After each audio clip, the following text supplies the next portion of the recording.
Thank you, Reverend Smith, for reminding us that the evil, eerie events of Eden subsequently end in the holy city called Jerusalem.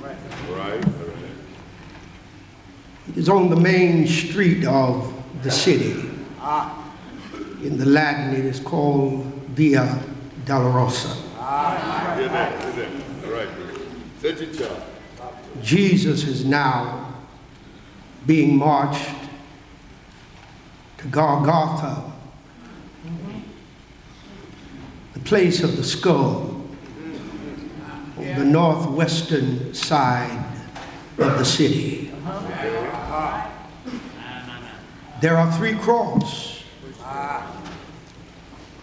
On each of the outer crosses there are, Luke says, malefactors. Okay. They are, in essence, in Ebonics, criminals. Criminals on the left.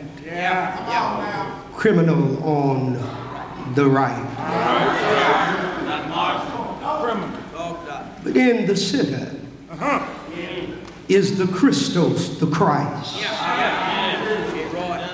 the anointed one. It is in Luke's writing, chapter 23, verse 34, the 8th clause of the verse. It says, and Jesus said, Father, forgive them, for they know not what they do.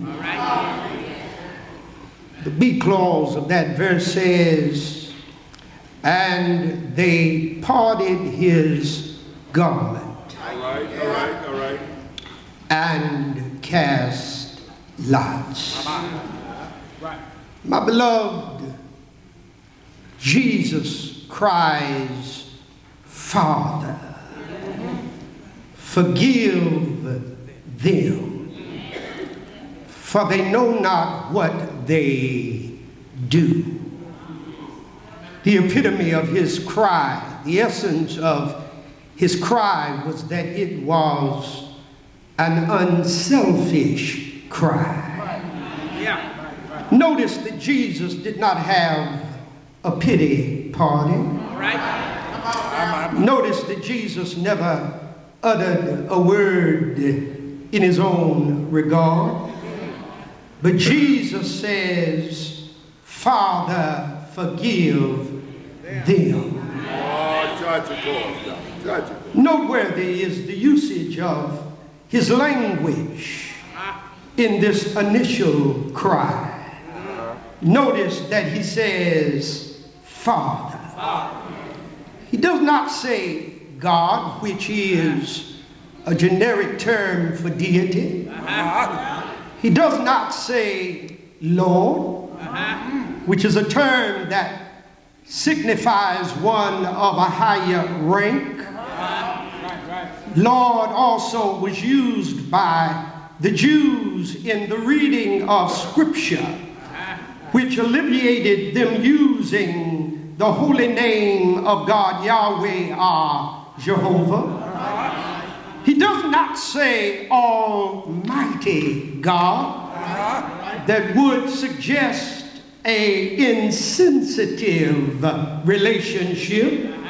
But notice that Jesus says, Father.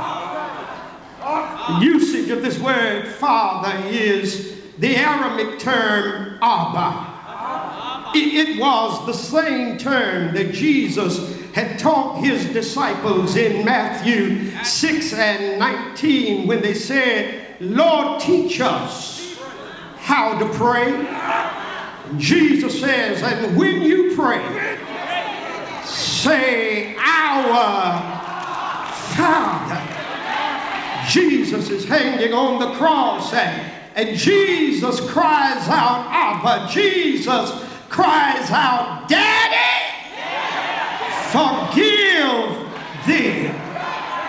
intimacy of his relationship with the Father is magnified in this cry. But we need to take a look at the them. Look at it. Look at it. Because he says, Father, forgive them, for they know not what they do. So not only do we see his unselfish cry, but we see the unworthy cry.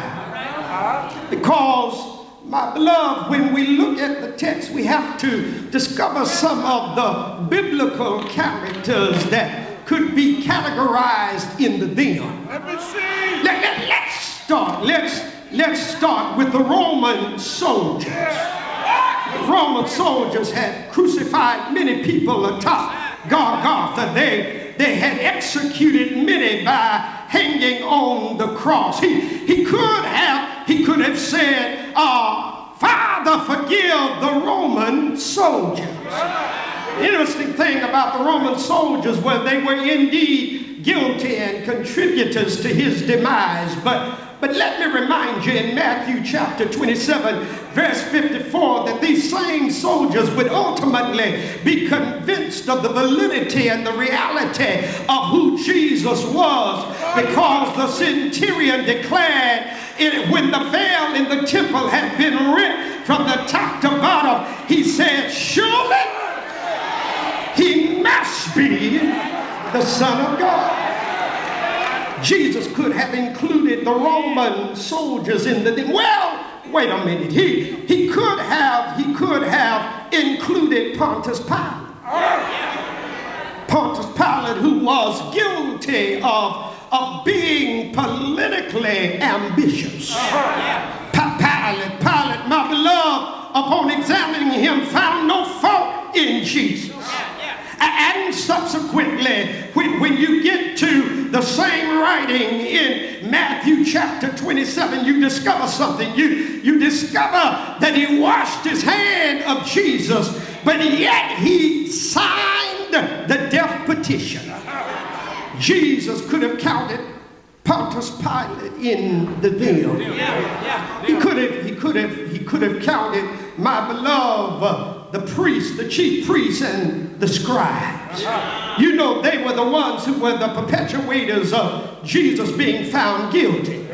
After all, they were mad at him because in Matthew 21, he came in the temple and drove out the money changers, turned over the tables, and chastised the priests for misusing the house of God. You know, they didn't like Jesus. Y'all know that, right? As a matter of fact, they called Judas in and paid him 30 pieces of silver to betray Jesus. You do know that they tried to get individuals to lie on Jesus before the Sanhedrin. You do know that they were instrumental in Pilate accusing Jesus and signing his death warrant. Jesus could have included the chief priests and scribes in the them. He could have included the Pharisees and the Sadducees. The Sadducees wanted, my beloved, to discredit who he was. The Pharisees did not like him because Jesus had come in and he had upset their religious appetite. Jesus had come in and Jesus had cast away their customs and their traditions. He could have included the Pharisees and the Sadducees. But wait a minute, y'all. In the them, there were those that were not yet born.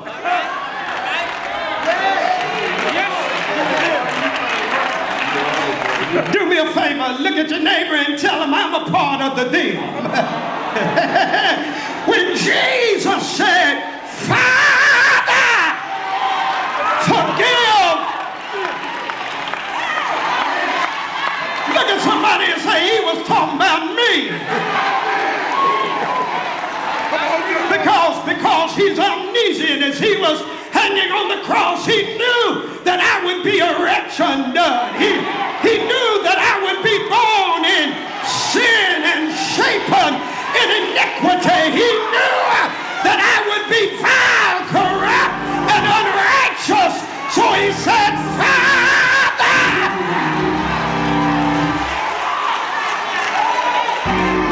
I gotta let y'all go. But not only does he say forgive them, but there's one last thing. He says, for they know not.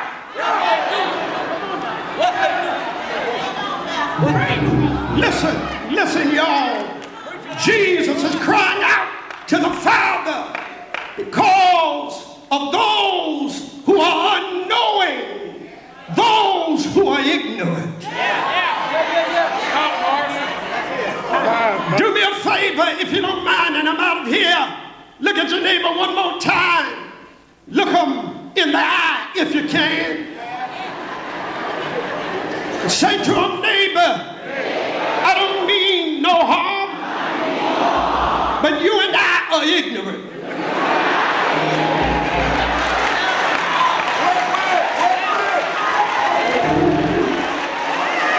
Notice what Jesus said. Jesus said, Father, forgive them, for they know not what they do.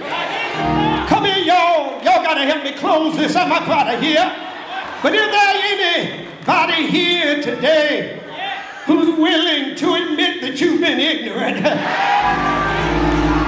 Hey, is there anybody here who's willing to admit that you've sinned and come short of the glory of God? Do me a favor, high five your neighbor and tell him, neighbor, I thank God that even though I'm ignorant,